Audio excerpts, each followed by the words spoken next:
मुलं अभ्यासामध्ये इंटरेस्ट दाखवत नाही. मग या टिप्स नक्की फॉलो करा आणि हा व्हिडिओ अगदी शेवटपर्यंत बघा. कारण व्हिडिओच्या शेवटी मी एक अगदी महत्वाची टिप देणार आहे. मुलं जेव्हा अभ्यास करत नाही तेव्हा आपण सतत म्हणतो तू अभ्यासच नाही करत, तू अभ्यासाला बसतच नाहीस. तेव्हा मुलांचा ब्रेन ही गोष्ट निगेटिव्हली घ्यायला लागतो, निगेटिव्ह लेबलिंग तयार व्हायला लागतं.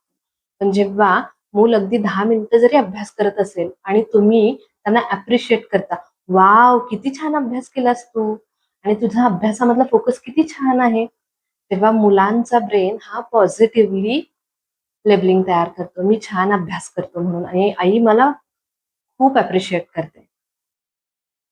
मुलांचा अभ्यास कंटाळवाणा न वाटण्यासाठी तो वेगवेगळ्या पार्ट्समध्ये किंवा छोट्या-छोट्या पार्ट्समध्ये डिव्हाईड करा. जेणेकरून त्यांना कंटाळवाणं वाटणार नाही. सगळ्यात महत्त्वाची टिप, रात्री झोपताना मुलाच्या कानामध्ये पॉझिटिव्ह अफर्मेशन्स बोला.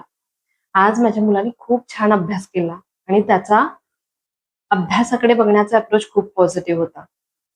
आणि तुम्ही 2 मिनिटं इमॅजिन करायला लागा, की माझं मूल खूप छान पद्धतीने अभ्यास करतं. लक्षात ठेवा, मुलांना प्रेशर नकोय. मुलांना योग्य डिरेक्शन हवी आहे. आणि तुमचा पॉझिटिव्ह अप्रोच हा नक्की त्याच्यामध्ये मदत करू शकेल.